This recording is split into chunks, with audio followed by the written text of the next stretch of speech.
महायुतीच्या विजयाचा शंखनाद करणारी भव्य प्रचार सभा शनिवारी सायंकाळी 4 वाजता कोल्हापुरातील ऐतिहासिक मिरजकर तिकटी येथे पार पडणार आहे. शंखनाद विजयाचा या नावाने आयोजित करण्यात आलेली ही सभा महायुतीच्या प्रचाराची आक्रमक आणि निर्णायक सुरुवात ठरेल, असा विश्वास पदाधिकाऱ्यांनी व्यक्त केला आहे.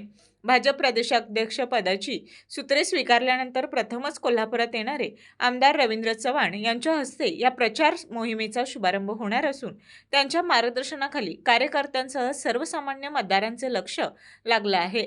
चव्हाण हे महालक्ष्मी मंदिरात महायुतीच्या सर्व उमेदवार पदाधिकाऱ्यांसह दर्शन घेऊन थेट सभास्थळी दाखल होणार आहेत.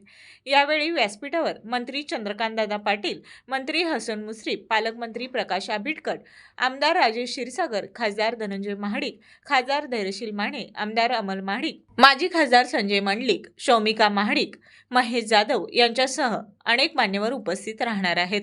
या सभेला भारतीय जनता पार्टी, शिवसेना, राष्ट्रवादी काँग्रेस, अजित पवार गट तसेच समविचारी पक्ष व संघटनांचे पदाधिकारी आणि कार्यकर्ते मोठ्या संख्येने उपस्थित राहणार आहेत. सर्व उमेदवारांनी आपल्या समर्थक व कार्यकर्त्यांसह उपस्थित राहावे. तसेच स्वाभिमानी कोल्हापूरकरांनी हे विचारधन ऐकण्यासाठी मोठ्या संख्येने सहभागी व्हावे, असे आवाहन सभा संयोजक व समन्वयक सुजित चव्हाण, विजय जाधव आणि आदिल फराज यांनी संयुक्तपणे केले आहे.